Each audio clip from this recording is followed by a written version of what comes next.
Síníomh an conra Angla éideanach a mína nolach sa mbliain 1951. Ní bheadh éide mar a bhí sí go deo I ríis. Chuireadh an dachaméid cuasa an éid cuasan, strachach sé an choras polítíochta as I chéile, agus níos measa fós, scoilteach sé an IRA in na gá le. Mar a chonig tíomh bháin an scéal, ní ran dar a rá an ach ghlacha leis an gondra. Darlo bhí é seo an chéad chéim I dro neamhsplachas omláin. Ach don tíomh eile feáil a bhí an, agus masla dómh siúd a fuair bás san na poblachta.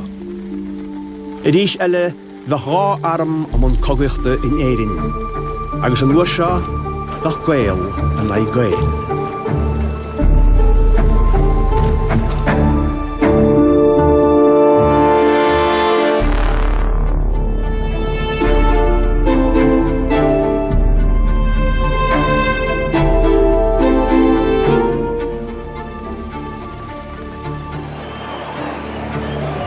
Di mir an coile nach páirt mhór an nglacha le hartagil an chohaintia.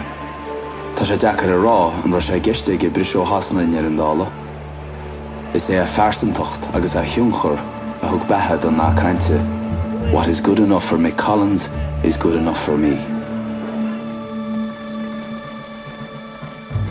With the removal of the pressure of the English enemy, the spirits of order and unity and devotion to Ireland as a whole was suddenly weakened in some directions. The readiness to fight remained after the occasion for fighting was gone. Some lost grasp of the ideal for which they had fought and magnified personal differences into a conflict of principles. It would be nice to say that the decisions were made on patriotic grounds and that the main considerations were the greatest benefit to the people of the country. This was not so. As a general rule, the volunteers followed their officers, and those officers were dominated by other officers and accepted their decisions unconscious of their own.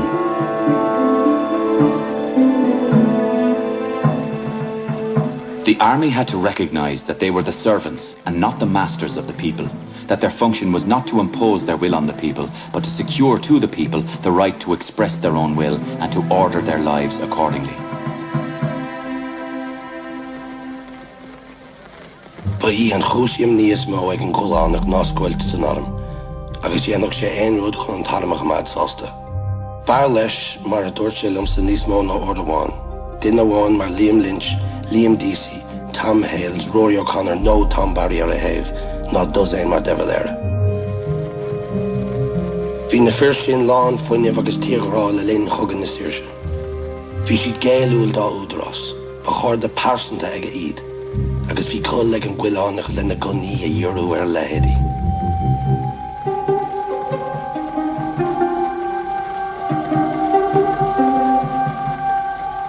Tá go an dúil an na smú de smacht an rialtas ádaithe ar an tíomh láideag daibreán sa mbliain 1952, nuair a dabhar de feimimenas friochonra an IRA gan lachbhí sellibh a cheann 4,000 na boblachtanach.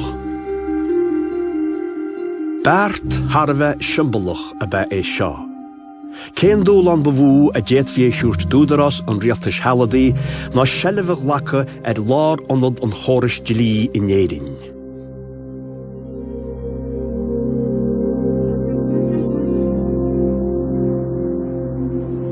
Siúlmuid linn tríd na sráidin a leagharacha naci an chosáin cos na haun. Nar a bhí mis ag dinar na cuairteanna, bhí imlíne na bhorighnamh móra le feiceáil go duile ar agan sa darachadas, agus bhí an crunneachán le feiceáil ar éigean na nain na spéire. Písa eachtaríochta a bhí an. Bhí ceann chearthú brá láidir agan a rá ainm imráiteach ar. Bú rud a cín sé sin. Bhí muid taca amach go hoscailte. Bhí deireadh inis le dul ar chúla téirmí. The occupation of the building should not be taken in any way as a coup d'etat, nor does it indicate the beginning of a revolution. The citizens of Dublin need not be alarmed at the seizure of the forecourts. New headquarters were needed because the premises in Parnell Square were not sufficient. The records kept in the forecourts will be safeguarded because they cannot be replaced.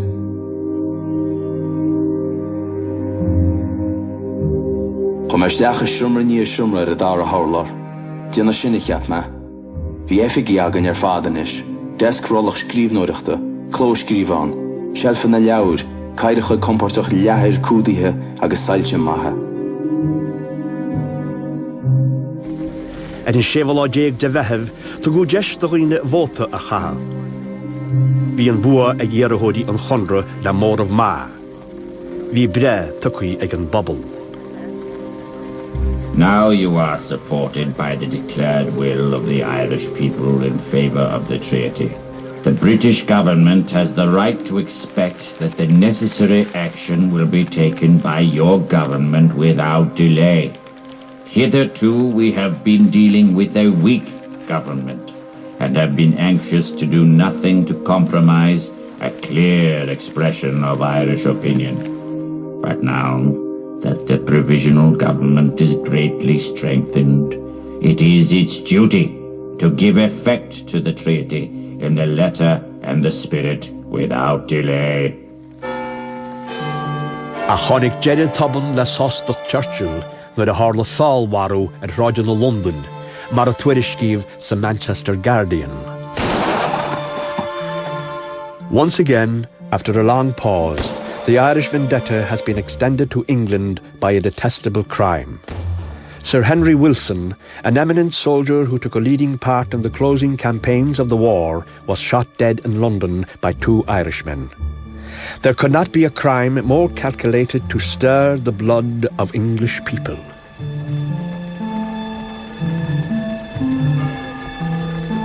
An hour after I heard of the sad news, a telegram arrived calling me over to London. I confess that I was somewhat taken aback when asked if the Dublin forecourts in which Rory O'Connor had been established for the Republicans for the past 2 months could be captured at once by British troops. On the following day, word came through from London that the government had reconsidered their original decision and that no action was to be taken against the forecourts.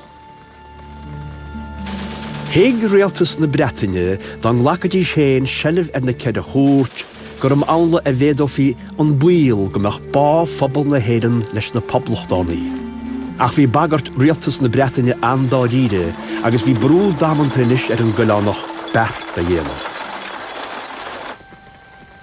A section of the army, in an attempt at military despotism, seized public buildings, took possession of the chief courts of law of the nation, dislocating private and national business, reinforced the Belfast boycott which had been discontinued by the people's government, and commandeered public and private funds and the property of the people. Met by this reckless and wrecking opposition, and yet unwilling to use force against our own countrymen, we made attempt after attempt at conciliation. We appealed to the soldiers to avoid strife, to let the old feelings of brotherhood and solidarity continue. The presence in Dublin of a band of men styling themselves the headquarters of the Republican executive is a gross breach and defiance of the treaty. The time has come when it is not unfair, premature or impatient for us to make to the strengthened Irish government and new Irish Parliament a request to express terms that this sort of thing must come to an end. Here you have 300 or 400 young men seizing the courts of justice of their capital, near the centre of their government, where they have an organised force and they permit them to run a sham government in the name of the Republic. I do not want to use the language of menace, but it is essential that that should be brought to an end, and speedily. An lágar a bagartí onion ag Churchill agus Lloyd George chur garastú na gcead a chórt buin fála go goráiste Fergusons is ráid wagóid. The irregular forces in the forecourts continued in their mutinous attitude. They openly defied the newly expressed will of the people. On the pretext of enforcing a boycott on Belfast goods, they raided and looted a Dublin garage. Tar éis an gníomh dúlánach eile seo a bheith cura i grí, chin an colánach bert a dhéana. Bhí Leo Henderson I gceannas ar bhain frith chonrathirí an garastú na Gearra Chóirt. Agus níos luachas a lá, rinne sé ruthar ar ghoráiste Ferguson chun na feithiclí go léirán á árgáil. Ach ní éadach méala chuil an scuile leis seo, agus cheol sé buin fearr chun Henderson a gáil agus a chur I bríosún bhain seo. Curú muide chun an prísú na gárdal agla go nionach frith chun rathirí ansú chun Henderson na Híran. Chur Joe McKelvey fis orm an trúna sin tar rééis dó gáil Henderson na phléile Liam Mellows, Rory O'Connor agus Rian Jeffiga chaile.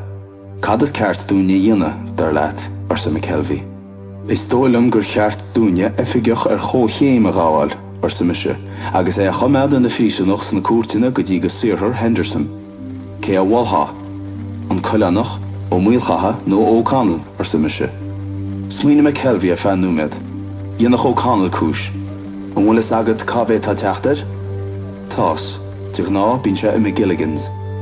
Thug me lum Carr, Sean McBride agus Berta Ayr. Chomar mar trasna na carrach agus stada mar tamalín las tuas de McGilligans an tíbhaile den Wóthar. Tar éis úrach laig nó breis, chonig me Ginger O'Connell ag fágáil an tí. Ciúil me a ní O'Connell agus leag me láimh a chólinn. Ginger, tá tú faoi chomead. Such a challenge left two courses open to the national government, either to betray its trust and surrender to the mutineers, or to fulfill its duty and carry out the work entrusted to it by the people. The government did its duty. Having given them one last opportunity to accept the situation, to obey the people's will, when the offer was rejected, the government took the necessary measures to protect the rights and property of the people and to disperse the armed bands which had outlawed themselves and were preying upon the nation. To go áardúdas na Dublin Guards fi cheannas Paddy O'Daly agus Did ó Ghara Rianon an Etid fi cheannas Tom Ennis fórsa de cheir mhíle fearr a chlóga. Bhí tús chur leis an réiteach don ionsaí le beagán cabharach ón sean námhainte.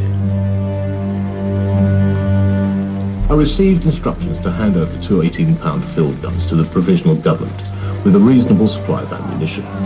Although the provisional government wanted the guns, they were not at all sure they had any men who could work them, nor was it become known until they were in action that the British government had loaned them. In the end, General Dalton, the one man who among Collins' officers had any knowledge of such things, came up after dark to our artillery lines with some motor lorries, on the tails of which the guns were hitched and taken down into town. Hamáin siad lo isteach a gaith an tróna, sí sráidí chonneil, sráid Nassau agus sráid an dáma. Jumpud vehiclí crosslí agus lorithe trúpaí an rialtas halladí chun a síomh na hart en de ceir a chót. Neadaí níos gorí a thain a dúr St. Mickens, in Irglon Jamison agus na títhe Chinonton hart en de cuairteala. Fé náma bhí garastún na ceir a chót ag cumad súl arú. Ní bhótha héin ag thiocach an chéad orchuir. Bhí teannas le bra. Bhí rud a cíns le tarlú. Ach ní rois é géine cén chuí nó cén uair. Roid muid isteach le chélas na cuairteanna. Bhí glundar san air agus maithú láidir comrádaíochta. Le míonanis bhí muid gafa le cuasaí riaracháin. Ní ra caidir bheatrin ach mar ifigí fórne ag réiteach leis an bód a heasa. Formar amach ní be go persanta faoin na chéile. Lá muid faoin ar daalaí agus ar gáirde. Chaithe an maithú gur chomrádaíthe ná séir sin ile, ceangal níos dlúthe eitrin.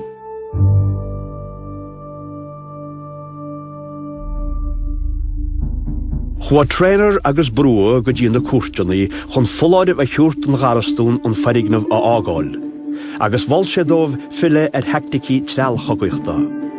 Tháinig feimimenas na gcead a chóirt le chéile faoin Grinneachán.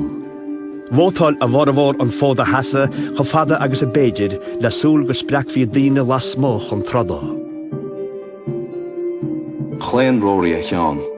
Bhí cum a chiún ar an gnú seáil is go ruise ag macnamh go dain ar rudí eile. Is dóilm go cheart chun fannacht an seo sé sin.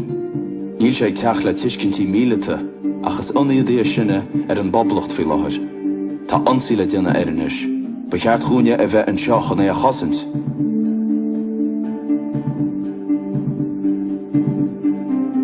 Thug Rory O'Connor agus Joe McKelvey forógra go trainer le cur ó gló. Gallant soldiers of the Irish Republic stand vigorously firm in its defence and worthily uphold their noblest traditions. The sacred spirit of the illustrious dead are with us in this great struggle. death before dishonor being an unchanging principle of our national faith as it was of theirs, still inspired to emulate their glorious effort. We therefore appeal to all citizens who have withstood unflinchingly the oppression of the enemy during the past 6 years to rally to the support of the Republic and recognise that the resistance now being offered is but the continuance of the struggle that was suspended by the truce with the British. We especially appeal to our former comrades of the Irish Republic to return to that allegiance and thus guard the nation's honour from the infamous stigma that her sons aided her foes in retaining a hateful domination over her. Hart a chlog chun an rialtas sealadach scéala go dtíana cead a chóirt gur an fodignamh le fágáil agus an garastún le géile ribhán ihe. Sacríomh gá gona 8 a dain gead a chóirt an tíomh heas Jan Life ag sráid Wain Tavern agus sráid an drohead íochtarach. Tháinig uair an bheán ihe agus Jimmy sin Hart ach níor hála éonionsaí. Bhí an garastún bailithe le chéile híos faoin grúneachán, Laur Princesach linn, an Tair Albert, chur go léir ar an glúna. Bhí am a cuidchun na féad a raiflí an anna de lábha chur le chéile, agus bhín grím ar an gconán ag tuiledíab. Bhí ar nárim á diomna ein chomáil an ar methe. Ag fichanú met chun a cad, fuair Tommy Skinner O'Reilly a bhí gceannas an gharda ag príomhheatan na gead a chóirt, fuláidh jeide Jandaraghuaid a dúirt. I, acting under the order of the government, hereby order you to evacuate the buildings of the forecourts and to parade your men under arrest without arms on that portion of the quays immediately in front of the forecourts by 4 a.m. Failing compliance with this order, the building will be taken by me by force, and you and all concerned with you will be held responsible for any life lost or any damage done. Chreid an Confer General Dermot McManus a bhí na hasa ag tí fort gan iniscit an na cead a chóirt, gur be héin a scuil na chéad orachult an cha. I thought it was time we should do something. And without realising that there were people covering me there, I took a rifle from one of the men, smashed the window and fired what I believed to be the first shot of the battle. It hit a sandbag. A second later, 5 shots hit the wall behind me. We weren't so rash after that.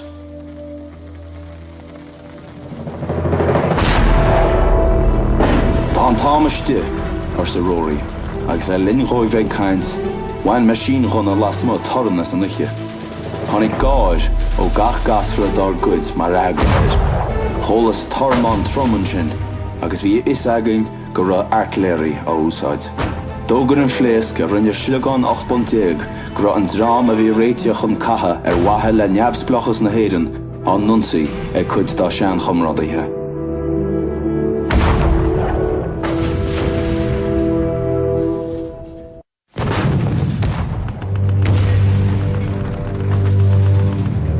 Waidin a hosa siad ag cá slugán leis na ceithre chóirt.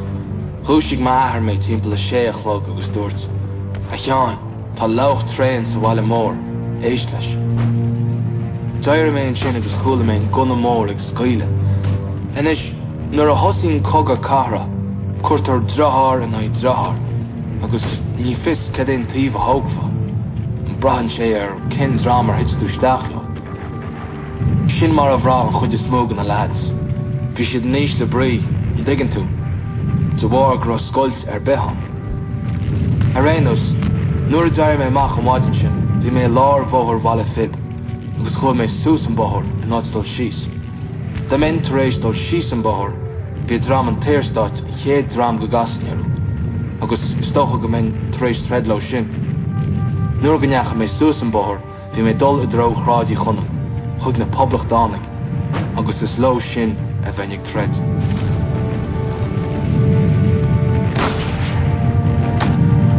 Gaidim ascar trainer ceannar a bhí a gáid bhaile á clia ag orsaí fríochonra ar logo chun taú le garastúna gead a chóirt.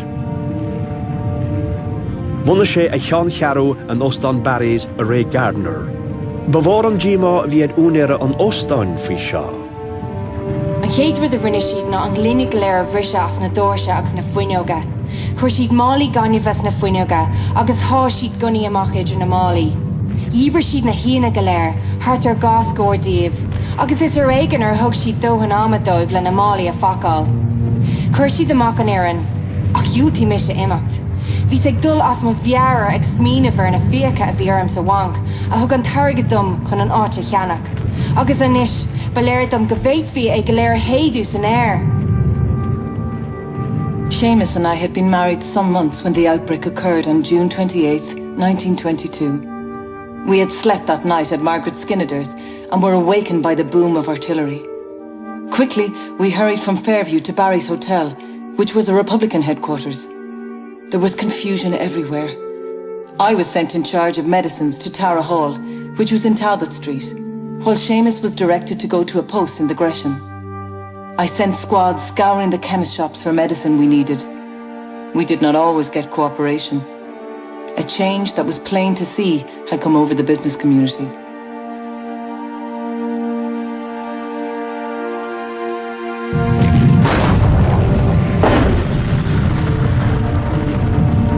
Bogu Ginger O'Connell chuig siomra eile lár an orignamh, an siomra sábhailtaí a bhí agan. Cad faoi leabhar Ginger, tá cána an agam agus is féidir le mid a thuairt sáil. Níl an erid sceitte mídí ag baint leis seo duite agus atá dúine. Tuair mé lom meascán Mary, War and Peace. Sinné, tuair mé lom War and Peace le Tolstoy. Bhuala mé léomh idir Ginger, ach is dóilm nach mé ábaltach strach éichinn sa chathair, mar nach mé agam é chríochnú. During the day, 2 more 18-pounders were asked for and handed over to Collins's men, and by the evening they had fired away all the ammunition. I then asked if Dalton could be sent to me. Dalton had seen service in the Great War, and while entirely agreeing with me that they would never take the forecourts by shooting at them, he said he could not get his men to risk their lives in the assault, which from our experience of their tactics, I could well believe. Before he left, I agreed to send him 50 rounds of shrapnel, which was all we had left, simply to make a noise through the night, as he was afraid that if the guns stopped firing, his men would get disheartened and clear off.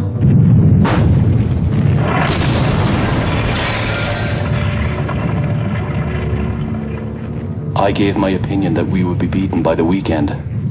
It was reckoned we would have 1,000 men available in Dublin. To oppose this force, the anti-treaty side had in Dublin an estimated force of 3,000 men, and there was in the country a further force of 20,000 to 30,000. Ag jeidan de trodda an géad lá, bhí 60 marmh agus trúr gonta. Brinne Máire Comerford iarracht níl colata a dhéine istis na ceir a chóirt. Liam Mellows ar mhéin agus ar Bhráidí Klein is seacha siomar mór ina rá leaba is sa chúine, agus dáirda dún néal a chola. Chos sé áin an cúine sin san siomra ágáil, mar bhain dáinseir leis an godeilide. Bhí má fós róthirithe agus ró airgach le colla. Las moch bhí cholún marmar, chonig mar Rory O'Connor ina fleist orlar marmar agus é na hábh chola. Boris da Hiskins cé ba cheart a bheith gan do na lapcha a tugadúine. Grab me so stréimre íran in chrunnecháin, ach stadach me nar a heach tarm pilléir tríd an spás istí. Bhí fad géarach a beglúiseach tarm. Hús na bhar bar léir an láig breacha dhéan na dithe fan na haun agus ag sína macha dro Kingsbridge. Ba seo an dar a thuair a chonig me an lá geala ó na cuairteanna. Bhí gunna tamil beg ó chúine sráid Wine Tavern. Bhí sé ag scaoile go hoscailte le targéad gan chosint. Cúine na gúirteanna ai Flas Morgan. Bhí an tála róchtar ag tite me sa chéile go rainn máil. Bhín staire cloche rébathe briste agus ísliú na fir síos go dtí an tálar híos fluideanna ag ceangliú gá chéile. Bhí an chumar in scéal go bhéiteach an náhad glúiseacht chun cín agus cébé síomh ba bhín lo a chhlacha. Is cosúil gur bheag an éfacht a bhí ag na sliogáin na scaoileú an lá ribh sin ar garasún na bhrí chonrathirí. Níras na sliogáin 8.10 a scaoileú le bailí daine na gear a chóirteach shrapnel seach a sliogáin ard phléascacha. Agus mar bhharad i mí, bhí na gunadúirí a bhí ar bheag an cleacht a Har bheith mí chrín. Is minic is muoine máhain. Dámach cúpla sliogáin ard phléascach 25.10 go crín ar isbeag. Go bhhétaí an trodíocht ar fad sa chugad cahara a hachant.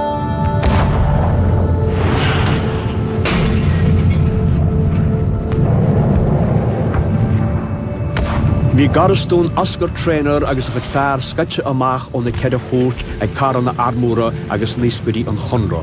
A cha gá na honsaithe, deaidan amáide Comerford teachtareachta a thuirt ó na cead a chót chuig trainer an ngonas dus na honsathirí. Bhí gnóla duna an las má an géadra ar maidin. Ach nuair a thug me mar rothair go dars chearna an gharda, bhí an tarlar go léir faoi éadmhí ina gola. Iad caite tromach tramach, chud acu lite an nos ar chéile. Bhí rian ag saitiú trí fáil chun dain, átar scob slug an náfléasc, cúne an argnamh chun siúl. The war steadied down and became a more dangerous affair. It was no longer firing whatever weapon was available. A shot meant that somebody was trying to kill, and if you heard a buzz like a bee, you were that victim. There was a nice collection of snipers in the forecourts. They were all good shots, and their positions had been selected with care.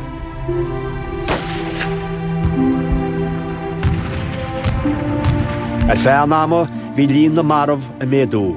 Maribh George Walsh, ógloch de chud an Adam náisiúnta nuair a lábhacú sa glegan agus é na heasa ag faineog le heis na gúirteanna. Bhí Paddy Lowe freisin ag tunla chun armláin a bhí á thuirt go dtí ar móchaí a bhí a gonsaí na gearr chóirt an láisin. Nuair a chaiste isteach go sráid cépal, scaoilú trí orchar leis an loirí, chur pillar trí chrí Paddy Lowe. Ris mo chrí nuair a chola me go Mario Paddy. Bu dheor le drára chuí muid an nuair a bhí sesin na fíbire, agus misisiú mo chromadóir a mána ceol Patrick Pearce a learfáil.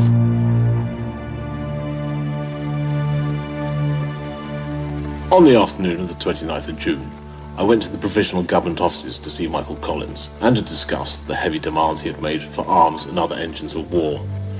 Mulcahy was with him, and they at once started complaining that their want of success was due to the lack of gun ammunition. I told them that we had not anticipated such demands, especially as from the press they seemed to be getting on so well in the country and were so desirous that all British troops should clear out, which led us to reduce our stocks. A little thrust which Collins appreciated. I'm afraid it was lost on Mulcahy, who had not his comrade's sense of humour. Chun macrídí na slúgáin ard fliscacha chuig dátum agus dhéire an tonsaí ar na cead a chóirt. Bhí trí ghun na machare díri inis ar na cuairteanna, rá cheann ar an erignamh agus ceann ar I híomh ar Lana Hammond, agus é díri ar effig na dafad, áiteara an bhunarcha armláin lonithe. Siúil me tríd an orignamh agus mé fisrach faoin tara a bhí ar an lábhach na slúgáin. Bhí an halamór a lárbáire ina chiar chúil inis. Is in seo bhín ceol chair meagan ici na heileachta go thuaí Wolftone I Malawódáin. Bhí blaimans na hóradí, ach héig an eile ghine ó aon chaint hiún amháin faoin mail a bhaint leis an goibhlinn sa bhí boltarn, gur bhí seo an ceol chairim dhearnach agan le chéile.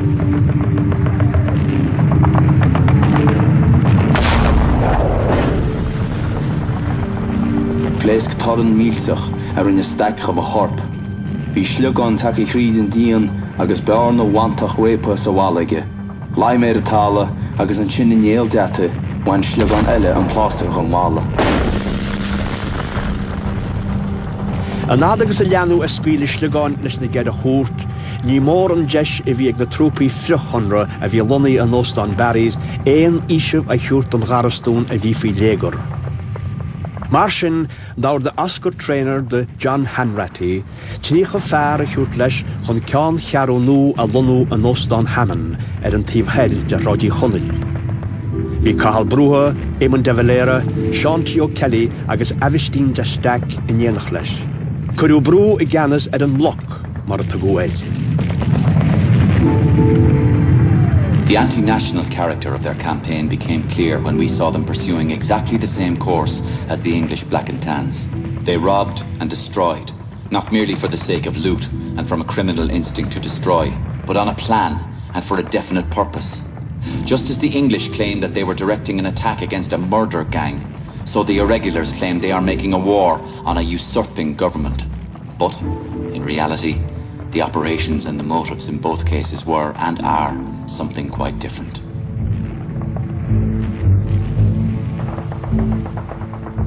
Faoin dráise bhí 2,000 saidúr ag timpolú na Gceadha Chóirt. Bhí buinte ionsaithe, tosaí ar a slí a dhéanana treasna na lifa faoi thromlábhach agus iad a ggéar a sellh a ghlacha ar an weirighnamh. Bhí sé fuair san iche faoin gruinneúchan. Hímuid síos an rím le balla agus pluid ar gosa. Bhí daoine eile lute siar ar na fleagaí ar an álar nó na galla builte suas a gunne cholún. Bhín fir anchnasta le na chéile na bhín siad an áse. Ar a tír maidin bhí maid fósa in na cuairta, le na buce té agus an tarrán sidim a bhácailtí a gceann na hain san na Gceadha Chóirt. Dúirtí a sealam. Tháinig me ar líam ag gardal a chud fearr, agus iad na galla.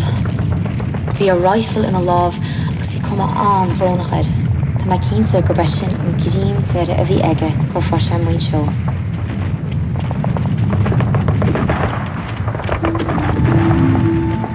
Is gaiste báis ceart an áit seo. Tá na bailí batarráilte go duna hana féin. Sétigh na gunaí móra an chudeile de an nuas bhlacharan. Déanamid rúchar a nocht le thumláin ar nirt agus treidirmíd ar slí go manisteir bhuire. Tuaigh mi sé lom an díorma tosaigh agus an newtníir. Beidh an príomhgrúpa in an cuideanna fir ghunta thuirt lás a Crossley Tender, agus an chudeile díomh iompar ag hítáin. Fós a ríis rinneú cinne fannach. Bhí bealach éalaithe eile molta ag Rory O'Connor. Seo puiúirt ní na talán séarachais an waidin dar gín. Nuair a tháinig an waidin bhí na talán faoi huile an tíide lán. Níor a bhéidir éalú.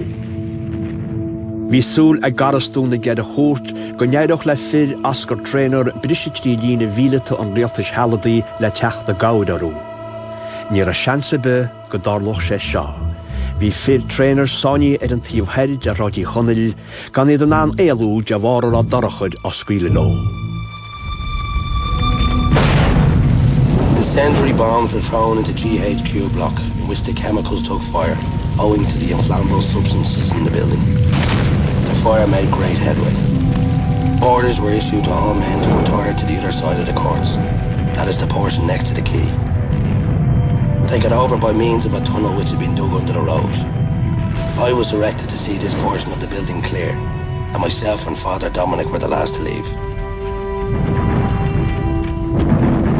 Scarpan sinne a thosa am lach na gan chearún go scipaí chuig efig na dafid agus an bhunarcha ar am lón, áitir a gá honna geig níd agus pléscáin eile stóráte. A cearúchan na dóhéag ar maidin ghlaí an brigáidirí General Paddy O'Daly ar an brigáid Dóchan. Ach dhiúlta Captain Myers an ceannasaí ar an brigáid Dóchan a chud fearr a chuir amach mar an lífi Sosláví. Dhiúlta O'Daly ho a rá gur hábhachtaí éire ná an tine ag na Gceadha Chóirt.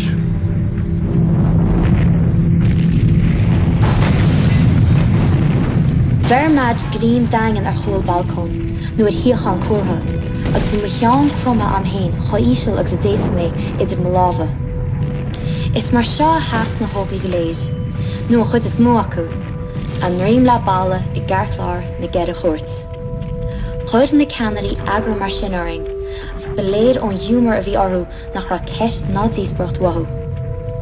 Níor chola me riamh ribhe sin ná óhain, ardaithe ba dhéanaan ná iad sin a bhí ar gcuinál. Ní chuoinech lom gur tugadh fógra a bit go rá an phléasc mhór le teacht, ach ní éiteach 1 áir sa bheith ar aine ina thaobh. Ag ná an léir rinne buin faoi cheannas Fáric O'Connor a mealach isteach trí bharda a bhí séití ar thaobh efig na dafad feblií.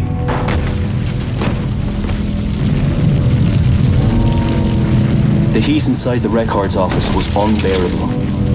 An immense explosion rocked the building.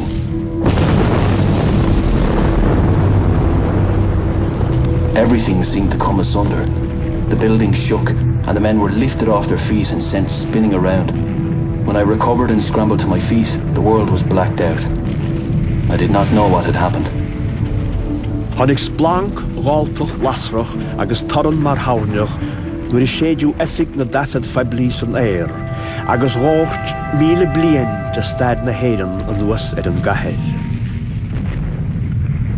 Along the road and the pavement, Driven by the force of the explosion, came hurtling piles of law books, papers and documents, which had lain undisturbed for years in the forecourts. They bounded along, making a noise like a charging army. On gúla dubhseo, bhí duilleog a bán a pápéir ar séide síos agus suas san air, mar a bheith aon mhána ag follún. It's imleabhar leathóite ag mo chosa. Tuach méid an tála. Cur síos a bhí an ar airgid na seirbhíse rúnda a díag cúisleán bhaile clia le brathadóirí sa bhliain 1998. Ruth an smaoinelumm an nach cunta sa gan céad bliain san effig taféad nua ar airgid na seirbhíse rúnda a íciú sa bhliain 1952.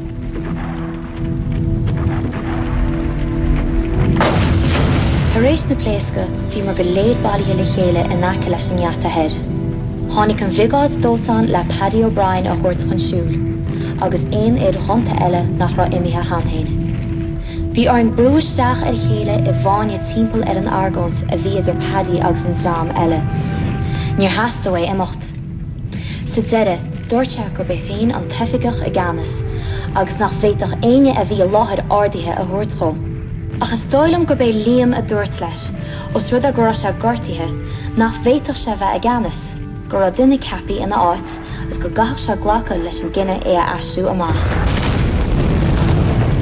Ardú a bhí an, ní éitach an scarúns a bheith níos cipithe ná níos geanúla. Fiú d'amacha is ag Rory, Liam, Dick, Joe agus Paddy ag an am nach gasfaí ar a chéile irísiad ar an síl seo. Gá bhuideach leig in na dhéisin réib gá phléas eile tí chrí lár na gúistela. Inis agus an ferignamh a titim as a chéile in na ddímpel, phlé an garastún ar a legéna acu. Bhí feirin na ceann chearún, Rory O'Connor agus Liam Mellows in na measc a bhábhar géile. Ach bhí daoine eile agus Ernie O'Malley ar ghine acu ar heasta bhó leanúnt leis an treid, nó ar a laid a meallach a threid amachchas an ferignamh. Go lua in na dhéisin, Jaide le teachtarach de heachtíd ó ascur trader. To help me to carry on the fight outside, you must surrender forthwith. I would be unable to fight my way through to you, even at terrific sacrifice. I'm expecting reinforcements at any moment. If the Republic is to be saved, your surrender is a necessity. Bhí spirit na bhar briste, tá scéad a bheith carnaithe ar a chéile siléir. Áis nach ra tadala den acu, ach clós a thuirt de úin na ngunnaí a bhí díri ar na bálaí, agus éisteach leis na pléascanna. Ní ra aglair a bhórhór rih an más, ba dheacra thóg géile na fannacht agus trúid. Liam Mellows, Joe McKelvey, Ernie O'Malley, with tears in their eyes, addressed the men, stating that to save the lives of such men they had decided to surrender. They informed the men that surrender was no dishonour. While they were compelled to surrender their guns, they would never surrender their principles. Bhí sé an nám géile inis, chud an tathar Albert bandan na Cruisead Zeirige ar mo lámh, ach níor ghulgas na Cruisead Zeirige a bhí me an tamar fad, rud a dag feib chuntia sa am. Níor bheith seo an trád de éon chud a géil, mar sin stúric me díama agus bhharsán me amach leis na fir ag brúm a rothar rúm. Bhí loirithe ag feitheamhlainn i shiúlán na matléirí, ach daidilm gan golinn tú.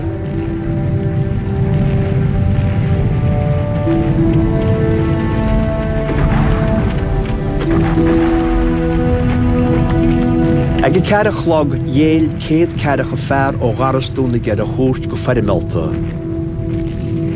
Gumparáid le fórsaí an chunra a rá ar a laid 16 díobh maró agus breis agus 16 díobh gonta ba bheag an cháiliúint a bhí ag na poblachtánaí. Maríomh trúr óglach agus gortaíomh ochtar. The calamity was unnecessary. There lies the wrong to the nation. A simple acceptance of the people's will. That was all that was asked of them. What principle could such an acceptance have violated? If I refrain from congratulations, it is only because I do not wish to embarrass you. The archives of the forecourts may be scattered, but the title deeds of Ireland are safe. Bhí an treid hart de garastún na gead a chóirt, ach dá siúd a bhí faoi cheannas ascar trainer, níor an treid faoi bhaile clia ach an na tús.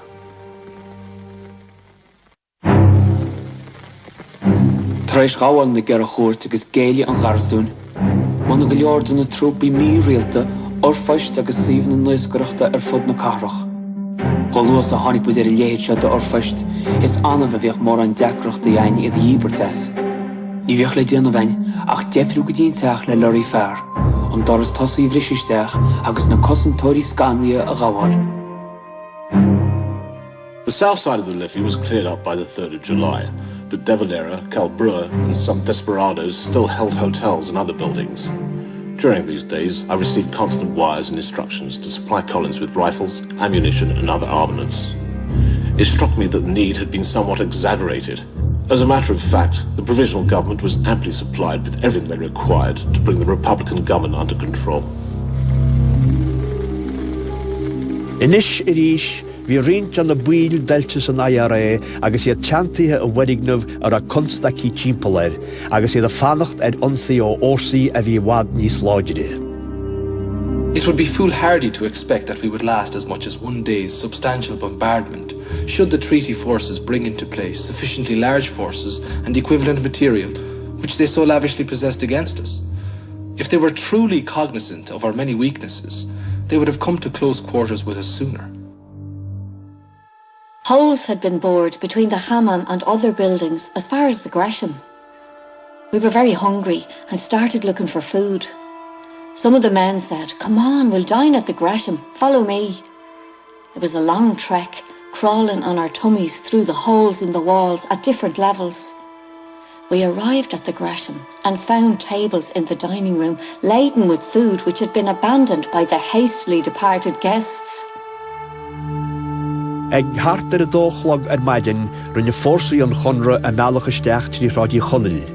Bhí ar a fáilfaí réil le onsaí allmór a dhéanana an mlach agus an cúpla dangan deide a bhí fácaí ag na poblachtánaí. An maidin sin rinne ceann chearú an éidim náisiúnta fógra.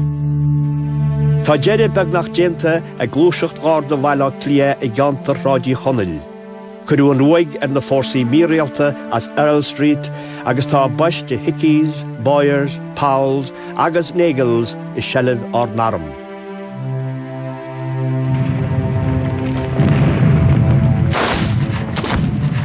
Ní a sellh na fórsaí míréalta inis ach an chuidsin de rádí chonil a héanó effig chólach na dramana go fada le plás finlétar. Tá an blach ferignamh timpplaí go thomláin inis. An 18-pounder gun had been moved to the corner of Henry Street and O'Connell Street, which had opened up a breach in the wall of the Hammam Hotel. That day marked the fiercest fighting of the week. The din was overpowering, rising at times to deafening fury as the rifle and machine gun fire predominated, but the dull roar of bursting grenades and 18-pound shells came at intervals. At this time, O'Connell Street was swept by missiles. It was so bad that not even soldiers stirred out any more than was necessary. Still, the curious Dublin folk gathered to watch the fire show and formed a thick line across Westmoreland Street, undeterred by the occasional casualty in their ranks. An Tíomh Hall de Fráid Sackville Uachtarach. Bhí forignúh leis na litricha YMCA Grammy gan na Ballí. Le teann deabhliachta agus deathar a leadráin cuid mór. Bhí mé héin agus gonadúir an luas a gargant maidide le cé acu bhaine bhach ábalta na litricha YMCA a leaga an nuas tin orignamh. Fuiére, chuirím gonadúir luas busca taitinílam nach fétain an pána báir a chléas a bhuineog báir clé a bhula. Chas me hart an gona luas, scuil me cúpla báut a geall. A chríst! Go toban, tháinig púr deataí agus blain lasraí ag plóda amach an uneog. Haring muid an gona luas go sciúpaí ó leach na fuineoige. Bheirt an bheirt gan ará le héine céib a chúis leis an tine. Brigade on arrival was directed to the YMCA building, 43 Upper Sackville Street. I found the building strongly barricaded and, after failing to procure an entrance, resorted to playing 2 jets from hydrants through the upper windows from the street.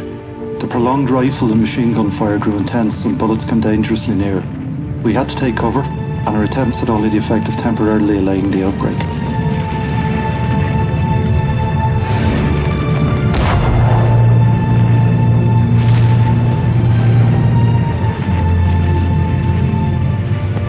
Faoi ionsaí fiachmhar Dair de trainer go devalera, seachtú fear agus trícha ban an Gresham ágáil. Dag sé Carl Brú I gceannas bhin orsa de heisir déag. Threis scéala ordaithe trainer foist eile os don Barrys cheannachú. Dag si gunní sáte amach trína foiineaga agus iad a géimeacht. Cóir William an glas na dóirse fad, thug mé féin cuirt na seomraí fad. Chas mé na sáilse sa túil, agus haring mé na gunní fad, hartar dosan acu, ó na foiineaga agus há mé sú sa timla riad. Tháinig sáidirí an theirstáit orthú nar a tháinig siad.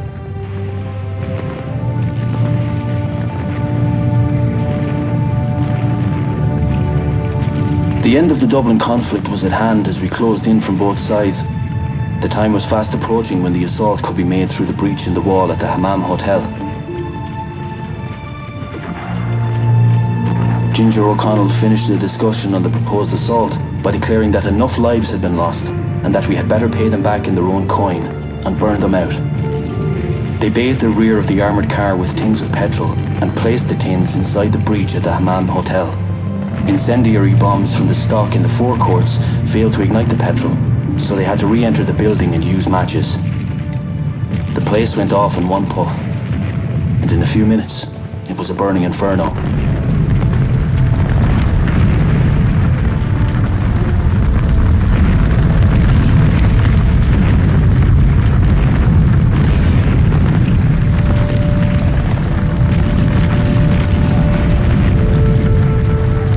Fuair an nóna de cédaín an cúgú láid a bhí úl, bhí an blach a ró go talla, bhí na poblacht anna deide sáinithe agus an ferignamh a titin an nuas sa molachán.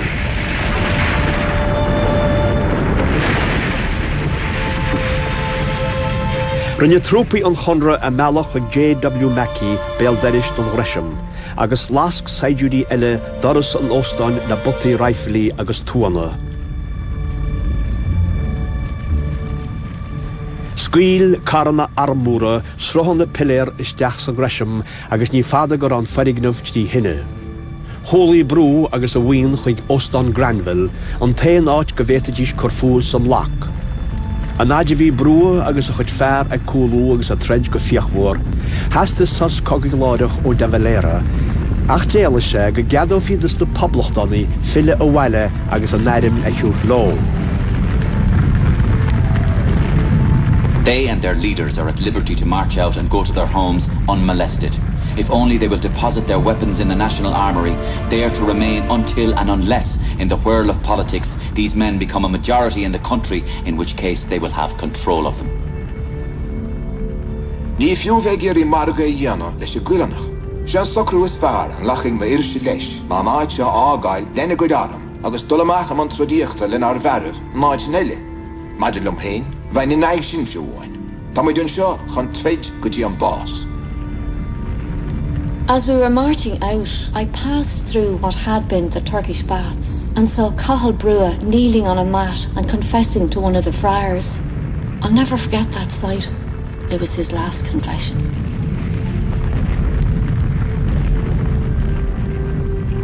Ag típal a seachta chlog, bhí Ostan Granville in the chuir lasrach agus hit an díon isteach. Go luanna dhéisin bhí bécaní le clustal go rathús a géide. Seára Art O'Connor buin bheag óglach amach agus bratach bán a chrá acu. Gá an buin ach ní a éon dé Cathal Brú. Déalaí brú leis síos ráid thumáis gon an go bagarach an gach lábhaige agus thug sé ruar faoi buin de rúpaí an chonra. Scaoilú reis sé piléir leis agus gceiniú go marfach Cathal Brú. Many would not have forgiven had they been in my place Cathal Brúa's attack on me on January 7th. Yet I would forgive him anything. Because of his sincerity, I would forgive him anything. At worst, he was a fanatic. He fought in what has been a noble cause. At best, I numbered him among the very few who would have given their all that this country, now torn by civil war, should have its freedom.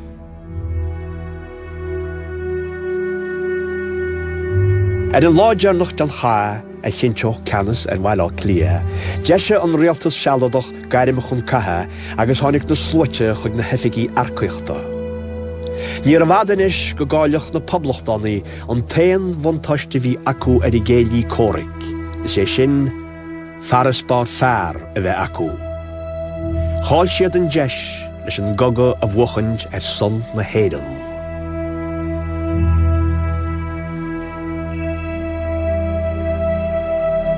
Why allow us to attack and destroy them, with our miserable small force, which was outnumbered by 3-1 by the Dublin Brigade alone?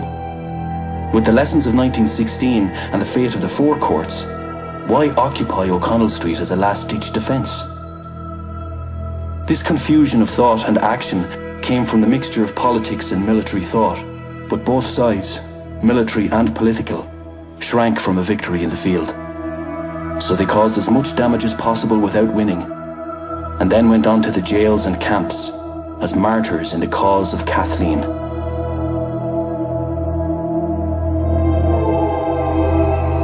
I gomortas le seacht in na cásca, I cuma amad a chuirn scéal, aulas nach rá nach chuir géal. Ceap me gan nach troid wad lit nuaran in arsúla hain, as go gínteach sé áitchún in agin an phobal. Dieti, Dine choirí in na grí still ag gníomh amach meas an léchas acabar. Fiú mar a bheiceach na dine a bhí páirteach léchas ar behan. Chur sé eascham gur ghlacú go réile na nespa plena le mar éocht líchúil. Tháinig chur chuigin na troda go má leis an mathúchan románsú le bhí go leor agan in na híomh.